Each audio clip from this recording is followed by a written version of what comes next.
Hace unos sábados atrás, voy a hablar medio pausado porque tengo el pecho tomado y no me quiero quedar sin aire en la mitad de las prédicas.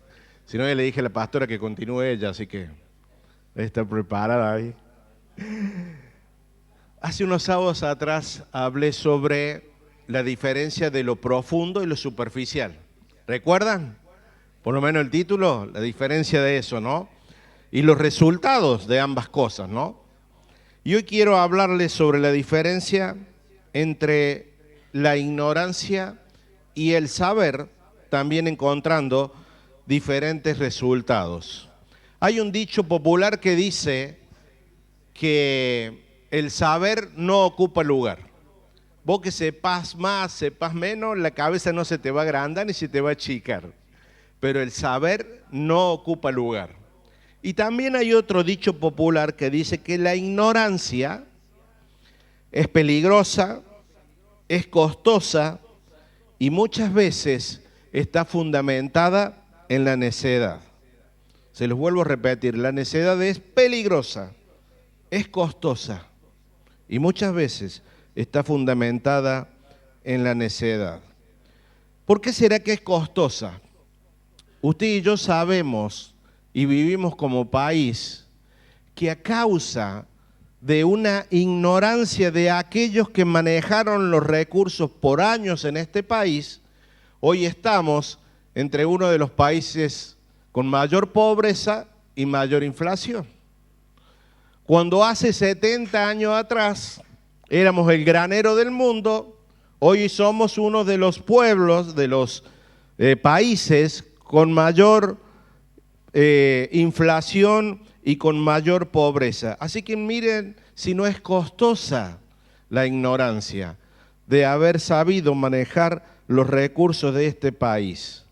Entonces, todo lo que nosotros sabemos es lo que nos permite avanzar. Y todo lo que nosotros ignoramos es lo que nos atrasa en el propósito por el cual Dios nos estableció aquí en la tierra. Acompáñenme a la palabra del Señor, fuente de toda sabiduría, y yo quiero hablar de esta noche, más que nada sobre el saber, sobre esta cualidad, sobre este verbo. Y voy a leer 3 versículos en principio, y quiero que usted tome atención qué es lo que dicen estos versículos con respecto al saber. Santiago capítulo 1, versos 2 y 3. Dice, hermanos míos, tengan por sumo gozo cuando os halléis en diversas pruebas, sabiendo que la prueba de vuestra fe produce paciencia. Romanos capítulo 5, verso 3. Dice, y no solo esto, sino que también nos gloriamos en las tribulaciones, dice el apóstol Pablo, sabiendo que la tribulación produce paciencia, la paciencia prueba y la prueba esperanza. Y por último, Romanos 8:28, y sabemos, todos lo sabemos este versículo, que a los que aman a Dios, todas las cosas les ayudan a bien, esto es, a los que conforme a su propósito son llamados. Esta palabra que se repite en los 3 versículos, sabemos, tiempo pasado, es información incorporada en nosotros a través de la palabra de Dios. El saber como una alerta para saber cómo actuar en lo que nos toca vivir. Entonces, lo que determina cómo enfrento la prueba es lo que usted y yo sabemos de Dios. Se lo voy a repetir nuevamente. Lo que hace la diferencia cuando atravesemos las pruebas, las tribulaciones, es lo que sabemos de Dios. Las pruebas van a ser inevitables. Se presenta para el impío como también para el creyente. Las enfermedades, las crisis familiares, los problemas relacionales, las crisis financieras. El Señor dijo en su palabra que Él hace a salir el sol sobre los malos y sobre los buenos. Y Él envía la lluvia también sobre los justos y el injusto. O sea, nosotros vamos a vivir las mismas cosas que viven aquellos que no tienen a Dios. La diferencia va a estar en lo que sabemos de Dios. El asunto no es lo que nos puede pasar, sino cómo vamos a enfrentar lo que nos pasa. A veces en nuestra humanidad tenemos algunas emociones enfrentadas, ¿no? Sobre todo cuando vivimos procesos largos, en los cuales estamos esperando un cambio, estamos esperando que las cosas puedan ser de otra manera, ¿no? Pero ahí es donde tenemos que permanecer, ahí es donde vamos a ser sostenidos por ese depósito que tenemos de la palabra de Dios. Y el saber en Dios va a ser ese recurso, va a ser ese proceder inteligente por el cual Dios nos da inteligencia y sabiduría para atravesar los procesos. Y dice que Dios está dispuesto a darlos a nosotros en medio de nuestra necesidad. Entonces, hermanos, la sabiduría espiritual que Dios otorga a sus hijos es para poder interpretar correctamente los hechos y luego actuar conforme a la necesidad de solucionar esos problemas. Eso es lo que Dios ha prometido otorgarnos. No librarnos de las pruebas, sino que aún en el medio de la prueba hay una inteligencia, hay una sabiduría espiritual esperando para los hijos. Necesitamos ver bien para llegar a un diagnóstico certero y luego poderlo resolver sabiamente. Ahora, todo este conocimiento de Dios, toda esta sabiduría de Dios, tiene que ser incorporada en nuestro espíritu. Recién la pastora hablaba de las bendiciones espirituales y ahí en el capítulo 1 de Efesios nombra que Dios nos ha dado y nos ha dotado de toda sabiduría espiritual a cada uno de nosotros. ¿Por qué en el espíritu? Porque siempre toda perturbación de nosotros está en el alma. Es el alma la que se aflige, es el alma la que se duele. ¿Recuerdan el salmista que le decía a su alma: alma mía, ¿por qué te abates? Porque siempre las aflicciones están en el alma. Pero continúa ese salmista hablándole ya desde el espíritu y le dice: no te abates, alma mía, espera en Dios, porque aún es de alabarte. Ahí está el espíritu poniendo en orden al alma. ¿Por qué te abates, alma mía? Espera en Dios, que aún es de alabarte. Todas nuestras conmociones, todos los dolores, todas las transgresiones las vivimos en el alma. Por eso es que siempre insistimos en que el espíritu tiene que gobernar el alma. Pero ¿con qué va a gobernar? Con lo que sabemos de Dios.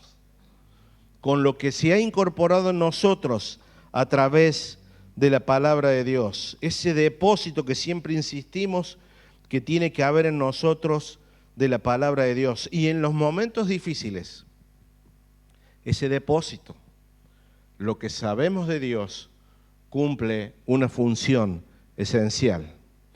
En Colosenses 3, verso 16, el apóstol nos aconseja y nos exhorta, dice que la palabra de Cristo tiene que morar en abundancia en nosotros. Si hay algo que usted tiene que tener abundantemente y yo en nuestra vida, es ese recurso de la palabra de Dios. Porque la palabra nos revela al Padre. La palabra nos revela el corazón de Dios. Nos revela cada uno de sus atributos. Nos revela quién es Él y qué quiere Él de nosotros. Por eso es que la palabra de Dios, dice, es aquella que penetra hasta nuestro corazón y separa lo que es de los sentimientos y fortalece el espíritu para formar convicciones en nosotros. Hermanos, usted y yo cuando atravesamos una prueba, no nos puede definir la prueba. A nosotros nos tiene que definir quiénes somos en Dios. ¿Qué es lo que Dios ha dicho de nosotros? A mí no me define lo que me pasa, sino lo que soy. Lo que yo sé que Dios ha declarado sobre cada uno de nosotros. Pero para eso tengo que conocer al Dios de la gloria, al Cristo, resucitado e impartido en nuestros corazones.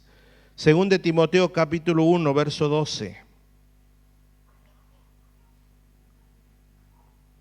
Dice, por lo cual asimismo padezco esto, dice el apóstol Pablo, pero no me avergüenzo, porque yo sé en quién he creído. Yo sé de saber. Yo sé, dice Pablo, lo que estoy viviendo, pero no me avergüenzo, no me entristezco, porque sé en quién he creído y estoy seguro que es poderoso para guardar mi depósito para aquel día. Entonces lo que sabemos y entendemos de Dios nos va a dar seguridad y estabilidad en el día de la aflicción. Te lo voy a repetir de nuevo. Lo que sabemos y entendemos de Dios nos dará seguridad y estabilidad en el día de la tribulación. Quisiera avanzar con algunos puntitos de cómo debemos actuar ante las dificultades y cómo ese saber de Dios en nosotros nos puede ayudar, ¿no? Sabemos que las emociones no son las que nos van a sacar adelante, como dije hace un rato. El alma siempre va a estar ahí aprisionada por las emociones, sino que lo que sabemos de Dios es lo que nos va a sacar adelante, por lo cual el carácter de Cristo tiene que ser formado en nosotros para que a través del Espíritu tenemos ese dominio propio otorgado para saber actuar maduramente. Por eso es que hace poco hablaba con algunos líderes de aquí de la iglesia, ¿no? Yo les decía, todo conflicto que se presente aquí dentro de la iglesia y fuera de la iglesia y en su hogar y en su trabajo, Dios espera que sea resuelto dentro del carácter de Cristo en nosotros. ¿Qué es el carácter de Cristo? Es el fruto del Espíritu que se está formando día a día en nosotros. Ese carácter que no es competitivo, sino que tiene por prioridad el reino de los cielos, que tiene por prioridad la consolación, que tiene por prioridad reconciliar todas las cosas y no provocar más problemas, ¿no? Por eso muchas veces cuando no actuamos desde esos frutos es porque se pierde el entusiasmo, se pierde el compromiso de servir a Dios, porque ante la dificultad muchas veces hemos operado desde el alma y no desde el espíritu. El alma del ser humano, dice la Biblia, tiene la capacidad de amar y de odiar a la vez. Un alma descontrolada hiere, un alma descontrolada toma pésimas decisiones, pero el espíritu, siempre el Espíritu de Dios que opera en nosotros va a ser reconciliador y nos va a llevar a la paz y a las mejores decisiones. Ya vamos a ver un poquito más adelante cómo situaciones que manejó Jesús con respecto a esto, situaciones que manejó el apóstol Pablo con respecto a esto, ¿no? Que no los desenfocó, nada de lo que vivieron los desenfocó, a pesar de que los traicionaron, a pesar de que los dejaron solos. Y nosotros, muchas veces se gesta un enojo en nosotros que no nos permite ver con claridad a quién servimos y quién nos llamó a hacer su obra aquí en la tierra. Ahora, ¿qué sabemos de Dios? Conforme a su palabra. Sabemos que Dios y su palabra es inmutable. Sabemos que Él no cambia. Fabiana predicó algo de esto el miércoles, ¿no? Hebreos 6:18 dice, para que por dos cosas inmutables, en las cuales es imposible que Dios mienta, tengamos un fortísimo consuelo, lo que hemos acudido para asirnos a la esperanza puesta delante de ellos. Hay una convicción, hay una sabiduría, hay un entendimiento de que Dios es inmutable. Y eso en nosotros es algo fuerte, es un consuelo que tenemos y nos da esperanza para atravesar las dificultades. Verso 19, la cual dice, esta posición de saber de que Dios es inmutable, la cual tenemos como segura y firme ancla del alma. Nuestra alma tiene que saber esto. Dice, y que penetra hasta dentro del velo. Nuestra alma tiene que saber este concepto, no solamente saberlo y vivirlo, que Dios es inmutable. Que pase lo que pase, el trono de Dios está firme y lo que Él ha dicho se va a cumplir. No podemos permitir lo que nuestra alma nos deambule de un lado a otro, nos lleve a claudicar un día y a enojarnos. Porque sabemos que Dios es inmutable, es un ancla, dice, en el alma. Verso 20, donde Jesús entró por nosotros como precursor, hecho sumo sacerdote para siempre, según el orden de Melquisedec. Si hay algo que nuestra alma tiene que saber, que Dios se estableció en su trono, estableció a su Hijo, Él venció en la cruz y nada de lo que pueda llegar a ocurrir va a cambiar eso, porque Dios está establecido. Entonces lo que sabemos y entendemos de Dios va a ser nuestra ancla firme, que nos posiciona en Cristo en medio de la dificultad. ¿Qué sabemos? ¿Qué sabemos de Dios nosotros? Sabemos que Él nos escogió, que Él nos amó, que somos su Hijo amado, que soy su Hijo, que Dios está conmigo. Lo tenemos que saber. Ayer hablaba con un pastor amigo y fui a una confraternidad y me pidió un segundo a hablar porque quería compartir un problema gravísimo que está viviendo con uno de sus hijos. Dice que lo sacudió tanto, lo hizo tambalear que por unos segundos pensó y dijo, yo no soy digno de seguir adelante con una obra, no soy digno de seguir con un pastorado cuando mi hijo está viviendo esta realidad. Y yo le dije, mira, lo único que te puedo decir porque no conozco los hechos es que estos no son momentos de tomar decisiones drásticas. Estos son momentos de meterse con Dios, de llorar delante de Dios, de poner nuestra causa delante de Él. Y Él, que lo sabe todo, te va a decir cómo tenés que actuar. No te desesperes. Él no maneja este lenguaje que manejamos nosotros, pero yo podría haberle dicho, no permita que tu alma reaccione en este momento. Actúa con lo que sabes de Dios, actúa con lo que tu espíritu te va a confirmar. Porque como dijo el apóstol Pablo, esta leve tribulación momentánea no es comparable con la gloria venidera. Pero eso lo tiene que saber nuestra alma. Tiene que ser esa ancla en nosotros la que ante la dificultad nos posicione nuevamente en Cristo. ¿Qué es lo que más sabemos de Dios? Es mi posición que Dios me eligió desde antes de la fundación del mundo para ser su hijo y para que esté en Cristo. Juan capítulo 1, verso 12. Dice, más a todos los que le recibieron, a los que creen en su nombre, les dio la potestad de ser hechos hijos de Dios. Cuando vos cometés una falta, cuando vos cometés un pecado, lo primero que hace el diablo es venir a acusarte y atentarte contra tu identidad como hijo. Por eso te dije que no nos tiene que definir lo que estamos pasando. A nosotros nos tiene que definir lo que somos en Dios, lo que Dios hizo por nosotros. Y acá dice que Él nos dio la potestad de ser hechos sus hijos. La verdad que nosotros conocemos de Dios no cambia. No cambia según lo que sentimos. Sabemos que en el conocimiento de Dios está la verdad. Y esa verdad es la que siempre nos posiciona en Cristo. Yo creo que el pastor David muchas veces menciona esto y dice, a veces cuando me levanto no me siento salvo. Menos mal que no es conforme a lo que nos sentimos, es conforme a lo que Él estableció ya en la eternidad sobre cada uno de sus hijos. No nos define la situación que estoy viviendo, sino la verdad que conocemos en Cristo. Sabemos que en Cristo somos más que vencedores, sabemos que en Cristo somos amados, hemos sido santificados, en Cristo todo lo puedo porque Él es el que me fortalece. Y todas esas verdades que están en un depósito en el Espíritu tienen que alcanzar nuestra alma cada día.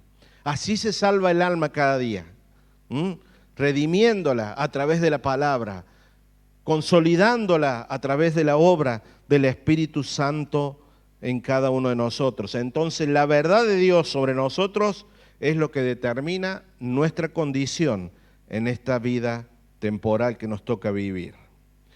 ¿Qué más sabemos? Sabemos, como leímos recién en el primer versículo, que la tribulación produce paciencia. Yo he escuchado muchas veces a personas que dicen, yo no le pido nunca a Dios que me dé paciencia porque ya sé lo que me va a pasar. No es necesario. Dios ya sabe cuándo enviarte la tribulación. Dios ya sabe cuándo vos necesitas. Y dice que, como leíamos hace unos momentos, dice que produce paciencia. Así lo decía el apóstol Santiago y el apóstol Pablo. Nos dice que el atravesar estos procesos de pruebas o tribulaciones produce en nosotros paciencia. ¿Qué es la paciencia? La paciencia es un fruto del Espíritu. En otras palabras, la paciencia es el desarrollo de un fruto espiritual en nosotros. ¿Qué es el fruto del Espíritu? Es el carácter de Cristo formado en nosotros. Y quiero darle una buena noticia: cada vez que Dios permite una circunstancia en su vida, es porque hay una intención de formar esos frutos en nosotros. Hay una intención de que la paciencia sea parte de nuestras vidas. Hay una intención que la bondad, que el amor, que la paz sea parte de nuestras vidas. Por eso dice el apóstol Santiago, cuando te halléis en diversas pruebas, gozaos, dice. Gozaos porque se está gestando un fruto del Espíritu en vos. Dios está trabajando, está sacando todo lo que no es Cristo para incorporar a Cristo en nosotros. Gálatas 5:22 dice, mas el fruto del Espíritu es amor, gozo, paz, paciencia, benignidad, bondad, fe, mansedumbre, templanza. Contra tales cosas no hay ley. La prueba, hermanos, que viene de parte de Dios, es para llevarnos a una mayor dimensión o a un nivel espiritual. Hay algo que se nos quiera enseñar. La palabra de Dios dice que hay cosas que ojo no ha visto, ni hay cosas que oído ha escuchado, son las que Dios tiene reservada para aquellos que le aman. Y Dios las va a incorporar en nosotros a través de estos procesos de prueba. Entonces, por cuanto a la prueba, tenemos que capitalizarla, no con el alma, como hemos dicho hace un rato. Tengo que ser insistente en esto. Cada momento de prueba tiene que ser capitalizado en aquellos que conocemos de Dios, en las convicciones que se han formado de nosotros en los tiempos de paz, en esa convicción de lo que Dios es y de lo que Dios va a hacer en cada uno de nosotros. ¿Me va entendiendo, iglesia, o voy demasiado rápido?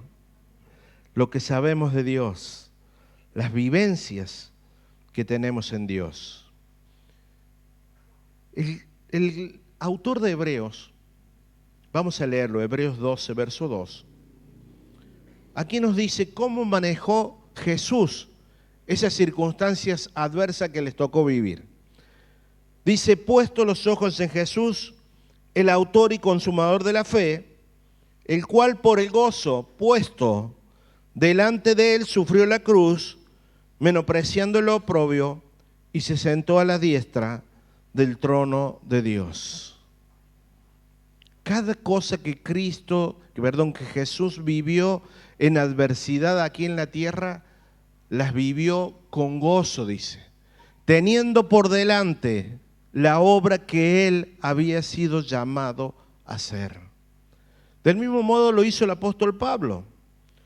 Dice que en un momento en el libro de los Hechos estaban ahí los apóstoles reunidos, orando, intercediendo por la obra misionera. Hechos 21, verso 10, dice, y permaneciendo los apóstoles unos días ahí en ese lugar, descendió de Judea un profeta llamado Ágabo, quien viniendo a vernos tomó el cinto de Pablo y atándose los pies y las manos dijo, esto dice el Espíritu Santo, así atarán los judíos en Jerusalén al varón quien es este cinto, y le entregarán en las manos de los gentiles. Al oír esto, todos los discípulos que estaban ahí, dice que les rogaron a Pablo que no subiese a Jerusalén. Verso 13 dice, entonces Pablo respondió, ¿qué hacen llorando? Y quebrantándose el corazón, porque yo estoy dispuesto, dice, no solo a ser atado, mas aún a morir en Jerusalén por el nombre del Señor.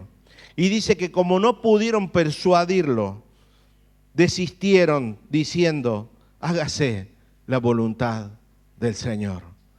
Hermanos, tanto Jesús como Pablo tenían un criterio de la prueba que ellos sabían que tenían que enfrentarla, porque tras la prueba había un gozo de haberlas cumplido y la voluntad de Dios se tenía que cumplir.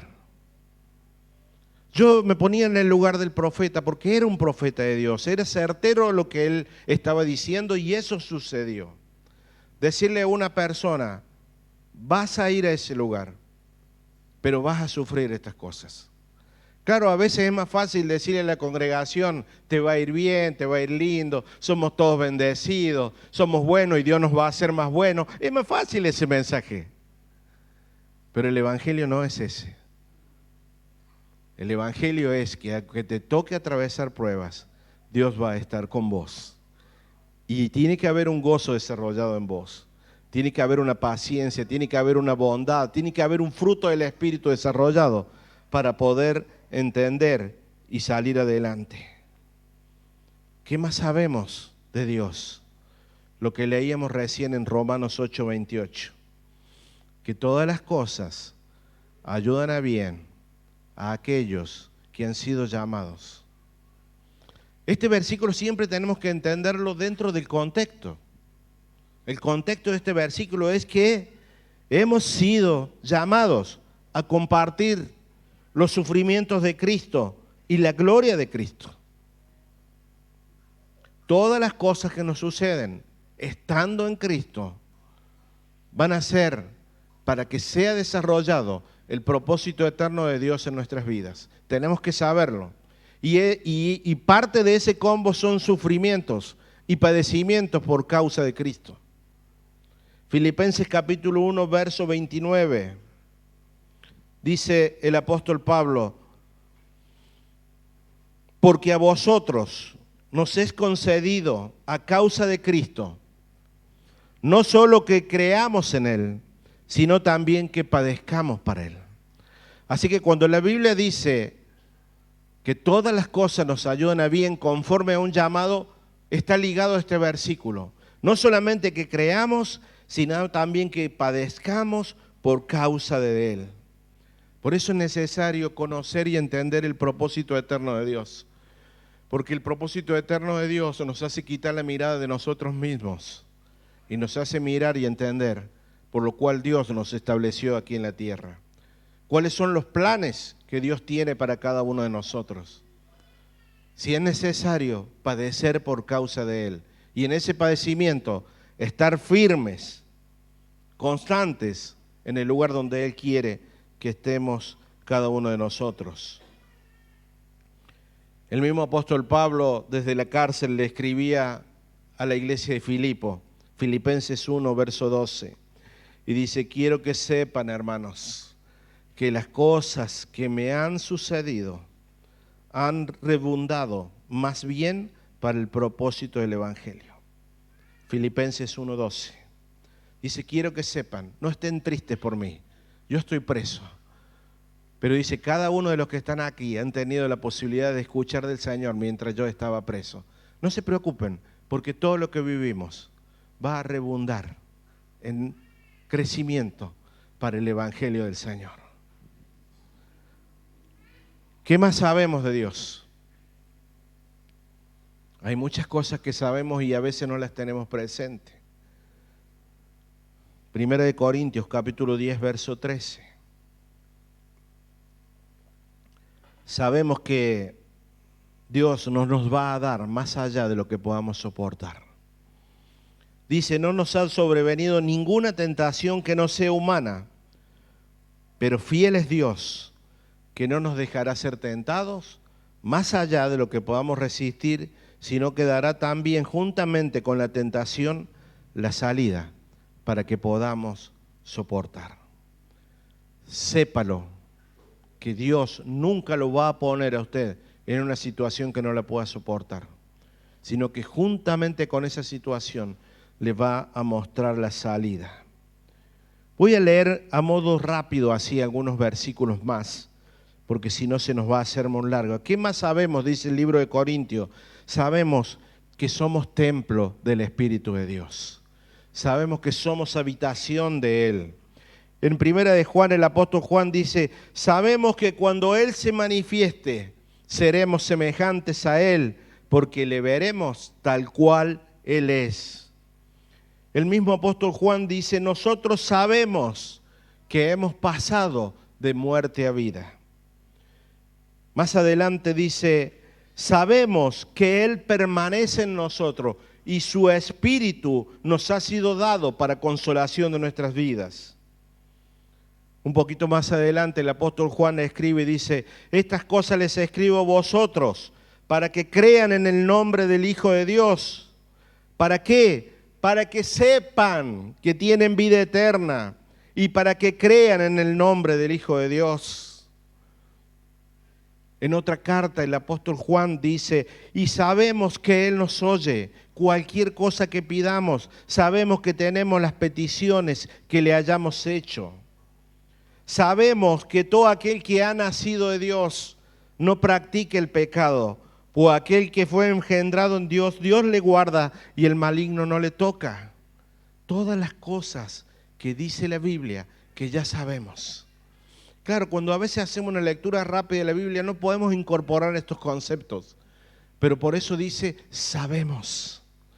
Sabemos que como somos de Dios, Él nos guarda, aunque el mundo está bajo el maligno. Acompáñame, este versículo sí es importante saberlo. Creo que es primera de Juan 5:20. No lo tengo bien claro acá, pero otra vez esta palabrita. Pero sabemos que el Hijo de Dios ha vencido. ¿Lo sabemos? Ha vencido. Ha venido. Y nos ha dado, ¿qué? Entendimiento para conocer ¿a quién? Al que es verdadero. Y estamos en el verdadero, en su Hijo Jesucristo. Este es el verdadero Dios y la vida eterna. Cosas que sabemos, que no son tan solo un versículo bíblico escrito. Tiene que ser parte de nuestras vidas. Tiene que ser parte de nuestro saber, tiene que ser parte de nuestro entendimiento para poder enfrentar todas circunstancias de la vida. Invito a los músicos que pasen, por favor. Le hice una pregunta el miércoles aquí a la iglesia. ¿Se acuerdan? Le dije que no me la respondan porque teníamos que responderla hoy en esta noche. La aflicción, el dolor, el quebranto, la enfermedad y la muerte, todos tendremos que enfrentarla en un momento de nuestras vidas. Y todo eso también lo van a enfrentar los impíos, como lo enfrentamos nosotros los creyentes. ¿Cuál es la ventaja? ¿Cuál es la ventaja que tenemos como hijos de Dios frente a aquellos que viven sin tener en cuenta a Dios en sus vidas? ¿Cuál es la ventaja, iglesia? Lo que sabemos de Dios. El saber de Dios es nuestra ventaja. Cada una de las cosas que he leído, pero hay mucho más. Si usted agarra en la concordancia de la Biblia y busca la palabra saber y la palabra sabemos, no tiene idea de la cantidad de versículos bíblicos que habla sobre el saber, sobre lo que usted y yo tenemos que saber, no los impíos, sobre lo que los hijos de Dios tenemos que saber. Entonces la diferencia está en lo que sabemos de Dios, porque lo que sabemos de Dios nos va a ayudar a enfrentar la prueba, nos va a ayudar a tomar las decisiones sabias. Pero el impío, el que no conoce a Dios, entra en desesperación, no sabe cómo actuar. Muchas veces usted se habrá encontrado con personas que no le encuentran el sentido de la vida, porque han vivido procesos de dolor y de sufrimientos. Cuando escribí esta prédica me acordaba de Job, ¿no? Hay uno de los versículos clave de Job en medio del sufrimiento que él estaba viviendo. Todavía no había llegado a entender todas las cosas, pero en la mitad del libro de Job, Job dice: no sé nada de esto, pero algo sí sé que mi Redentor vive. Eso era suficiente para seguir adelante. Yo sé que mi Redentor vive. No sé lo que me está pasando, no sé por qué Dios está permitiendo estas cosas, pero yo sé que mi Dios no está muerto. Yo sé que Él está vivo, que Él está en el trono. Y la diferencia entre los que tienen a Dios y los que no tienen a Dios es cómo enfrentamos y cómo salimos de toda circunstancia de la vida. Eso hará la diferencia. Un último versículo. No sé si me quieren acompañar con el teclado. Gracias.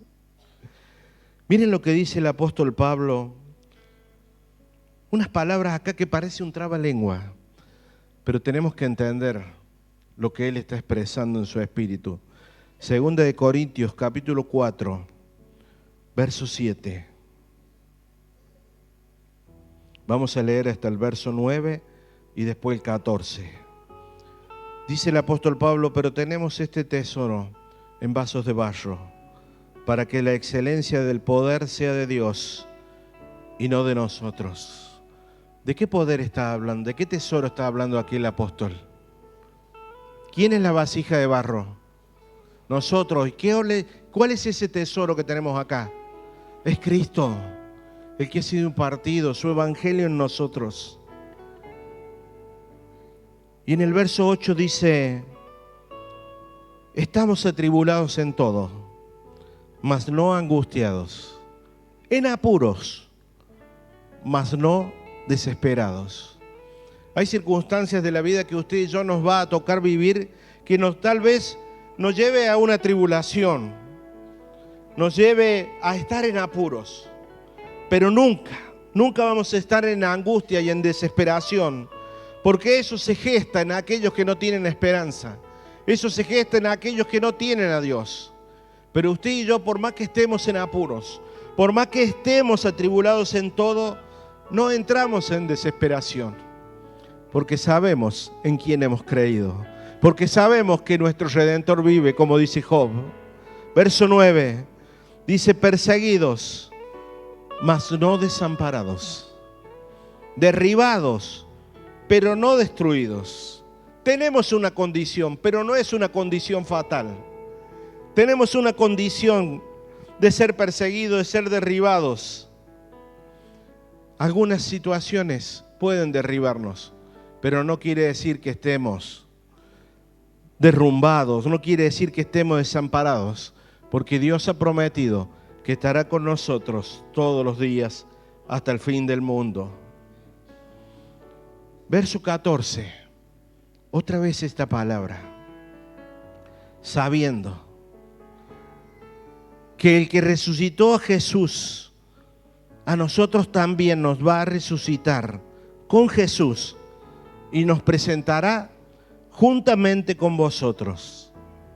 Un día el Señor nos resucitará del mismo modo que resucitó al Señor, y seremos presentados delante de Él en un tribunal para recompensa, para ver lo que hicimos mientras estábamos en el cuerpo. Esa es nuestra esperanza. Que nuestra vida no acaba aquí en lo temporal. Nuestra vida trasciende estos tiempos y lo sabemos. Sabemos solo lo que Dios es en nosotros. Sabemos no solamente por lo que dice la Biblia, sino que lo sabemos porque lo hemos experimentado, porque lo hemos vivido. Por eso este mes vamos a hablar sobre la palabra escrita, sobre el espíritu de la palabra, sobre las vivencias que tenemos que tener con la palabra para que la palabra se nos revele y sea parte de ese depósito de nuestras vidas, sea parte del saber que tenemos que tener para enfrentar toda la adversidad aquí en nosotros. Hay muchas cosas que necesitamos saber. La pastora mencionaba un versículo al principio, en la apertura, dice, en esa oración de Pablo, que sean alumbrados los ojos del entendimiento para que podamos saber a la esperanza a la que hemos sido llamados, para que podamos saber las riquezas de Cristo, las cuales nos han sido dadas en la cruz. Ponete de pie, iglesia, te pido por favor. El saber no ocupa lugar y el saber nos va a ayudar a salir adelante. El saber viene en esos tiempos con el Señor. El Señor viene cada día a darnos de su sabiduría, de su inteligencia espiritual. El congregarnos, el alabar, el escuchar una palabra es parte de ese saber que quieren darnos. Los tiempos de intimidad son parte de ese saber que quiere ser otorgados a nuestras vidas. No hay excusa para seguir ignorante en las cosas de Dios, mucho menos en este país libre, que podemos tener una Biblia en nuestra mano con libertad. Mucho menos en este país que podemos congregarnos sin que nadie nos moleste. El saber tiene que ser parte de nosotros. El saber tiene que ser esa fuente con la cual transmitimos vidas a los otros. Yo te invito a que cierres tus ojos y que podamos orar al Señor en esta noche. Y que así como el apóstol Pablo podamos aprender a contentarnos cualquier sea la situación, porque sabemos que Dios está con nosotros. Padre, en el nombre de Jesús, sean abiertos los corazones, sean abiertas las mentes en esta noche para entender este mensaje, para entender el núcleo de este mensaje. Que lo que sabemos de ti es lo que hará la diferencia en esta vida temporal, Señor. Señor, gracias porque sabemos que todas las cosas nos ayudarán bien. Señor, gracias que sabemos que tú nos engendraste no con corazón humano, sino nos engendraste en tu corazón de Dios. Señor, gracias porque sabemos que nunca vamos a ser tentados más allá de lo que podamos soportar, Señor, sino que también con eso vendrá la salida. Señor, gracias porque sabemos que toda tribulación aquí en la tierra es momentánea y hay un peso de gloria que se incorpora en nosotros porque tú estás al mando, Señor. Señor, gracias porque sabemos que toda prueba va a producir el fruto del Espíritu en nosotros. Señor, gracias porque la paciencia, el amor, la bondad, la paz son parte de ti, que tú deseas que estén en nosotros. Señor, gracias porque sabemos que el Espíritu de vida que resucitó a Cristo nos va a resucitar a nosotros. Señor, gracias porque sabemos que somos templo del Espíritu Santo y en ese templo tú habitas. En ese templo tú nos has hecho un alma viviente, Señor. Gracias porque sabemos que la vida no es vanidad de vanidades, como dijo Salomón. La vida eres tú, eres Cristo, y esa vida está en cada uno de nosotros. Gracias porque sabemos que el que a ti va, tú no le echas fuera, Señor. Gracias porque sabemos que hay una vida más allá de lo que podemos ver en nuestros ojos. Gracias porque sabemos que nos has creado con un propósito. Gracias porque sabemos que hay obras que tú determinaste desde la eternidad para cada uno de nosotros. Señor, gracias porque sabemos que tu trono está firme, que no eres improvisado, sino que eres inmutable. Todo eso lo sabemos. Y no necesitamos gritarle a nuestra alma que tú eres Dios y nada hay imposible para ti, Señor. Nada, nada, nada hay imposible para ti, Señor. Padre, aumenta ese saber en nosotros. Aumenta ese saber en tu iglesia, Señor.